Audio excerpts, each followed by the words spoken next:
গ্রামের শেষ প্রান্তে ভাঙাচোরা একটা খুঁটি পড়ে আছে। মানুষ বলে সেখানে একসময় কালো জাদুর চর্চা হতো। যে লোক ওই জাদু শিখেছিল সে নাকি নিজের আত্মা বিক্রি করেছিল এক ভয়ঙ্কর জিনের কাছে।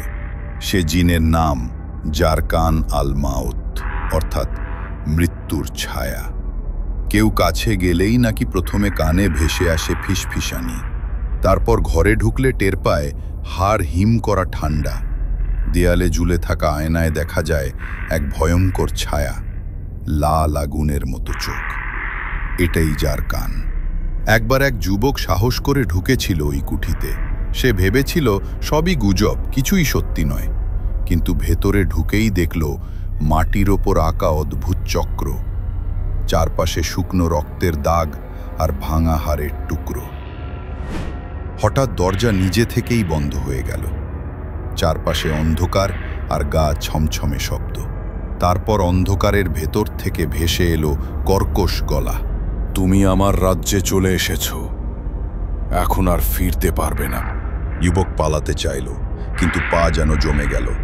আয়নায় নিজের প্রতিবিম্ব দেখতে পেল, কিন্তু সেটা সে নয়, জারকান। তার চোখ জ্বলছে, মুখে বিকৃত হাসি।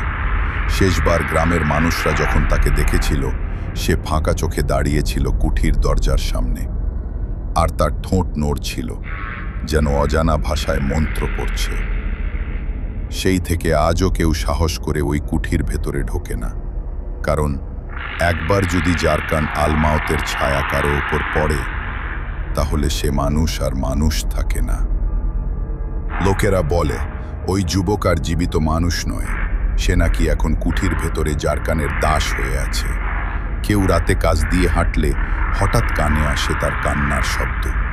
মাঝে মাঝে মনে হয় কেউ সাহায্য চাইছে, আবার হঠাৎই শোনা যায় কর্কশ হাসি। এক সবচেয়ে ভয়ঙ্কর ব্যাপার হলো, যে ওই কণ্ঠ শুনে ভেতরে যায় সে আর কখনো ফিরে আসে না। গ্রামের বয়স্করা বলে ওই কুঠির নিচে নাকি এক লুকানো কবরস্থান আছে।